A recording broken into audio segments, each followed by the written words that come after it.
تو اس میں بھی دولہا نعرے لگا رہا ہو، تاجدار ختم نبوت زندہ باد زندہ باد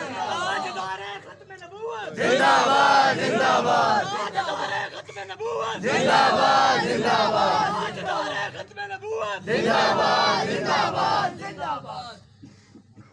قبلہ مفتی صاحب تشریف فرمائے، مجھ سے ہر لحاظ سے بہتر ہے۔ میں ایک بات ویسے آپ سے کروں گا، قوم اگر علماء کی پشت پناہی نہیں کرے گی اور علماء کے بازو نہیں بنے گی، علماء کے ساتھ کھڑی نہیں ہوگی، تو پھر فائز عیسیٰ جیسے کمینے اقتدار کی کرسی پہ بیٹھ کے حضور کی ختم نبوت کا حق بھولتے رہیں گے۔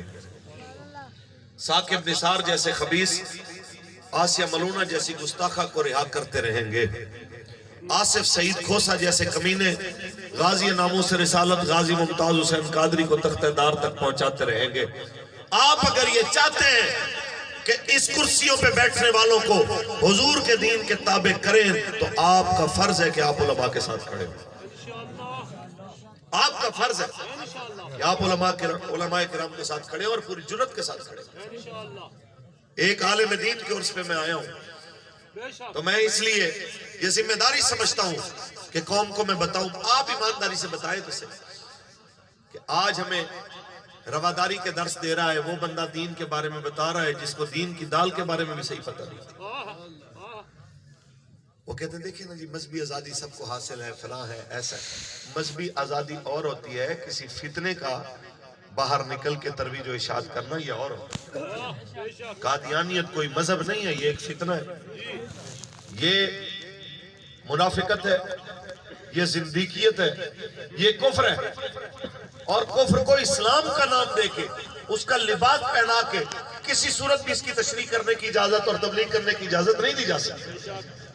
اگر کسی کو زیادہ تکلیف ہے، کسی کو خارش ہے کسی ادارے کی بڑی کرسیوں پہ بیٹھنے والوں کو، تو میں انہیں بتانا چاہتا ہوں، آج اگر سپریم کورٹ کے سامنے کوئی بندہ اپنا خیمہ لگا کے کہے کہ میں چیف جسٹس ہوں، اب یہاں پہ جتنے بھی بڑے سپریم کورٹ کے کیسز ہوں گے میرے پاس لائیے، میں بہتر ان کے بارے میں تصحیح کروں گا، تو کیا سپریم کورٹ برداشت کرے گی؟ آہستہ آہستہ بولیں کریں گے؟ کیوں بھائی؟ کہتے پاکستان کے اندر ہم سپریم کورٹ ہیں، ہمارے فیصلے کو کوئی اور کیسے چیلنج کر سکتا ہے؟ اچھا، پاکستان کے اندر ہماری آرمی کے مد مقابل کوئی آ کے کہے کہ اتنا خرچہ کرتے ہیں، مہنگا پڑتا ہے آپ کو، تو یہ دفاعی معاملات کے لیے آپ اپنے ضلع کی سیکیورٹی بی ایل اے کے حوالے کر دیں، بی ایل ایف کے حوالے کر دیں، ٹی ٹی پی کے حوالے کر دیں، تو وہ آپ کو سستے پیسوں کے اندر جناب یہ کر دیں گے۔ کیا ہم انہیں عسکری اور اس طرح کے معاملات کے اندر جناب کسی جگہ کی سیکیورٹی حوالے کر سکتے ہیں؟ آہستہ آہستہ بات کریں، کر سکتے ہیں؟ کیوں بھائی؟ کہتے ہیں یہ ریاست کے غدار ہیں۔ حیرت کی بات ہے، ریاست کے غدار کو کسی صورت بھی پنپنے کی اجازت نہیں دی جا سکتی، تو ختم نبوت کے غدار کو کس طرح اجازت دی جا سکتی ہے؟ یہ یاد رکھیے، اسلام پاکستان کی وجہ سے قائم نہیں ہے، بلکہ پاکستان اسلام کی وجہ سے قائم ہے۔ اسلام پاکستان کی وجہ سے مارز وجود میں نہیں آیا، بلکہ پاکستان اسلام کی وجہ سے مارز وجود میں آیا۔ حیرت کی بات ہے۔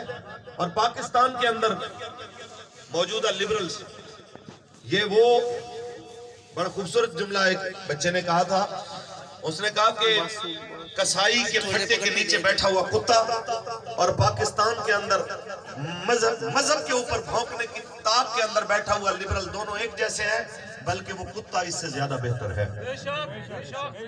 آپ اندازہ لگائیں کہ عربی رسم الخط کی قمیض پہن کے ایک خاتون آتی ہے اچھرا میں، اس کے اوپر کسی نے تھپڑ نہیں مارا، اس کو کسی نے جوتا نہیں مارا، اس کو کسی نے جناب کوئی جسے کہتے ہیں کہ جناب تشدد کا نشانہ نہیں بنایا، صرف توجہ دلائی گئی ہے، اور وہ بھی اداروں کی کہ جی آپ ان کو نکیل ڈالیں کیونکہ یہ معاملہ یہاں تک رکنا نہیں ہے۔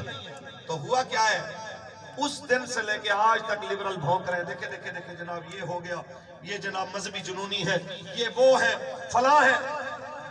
عورت کے نام پہ، عورت کی عزت کے نام پہ، عورت کارڈ کے نام پہ آج 8 دن ہو گئے ہیں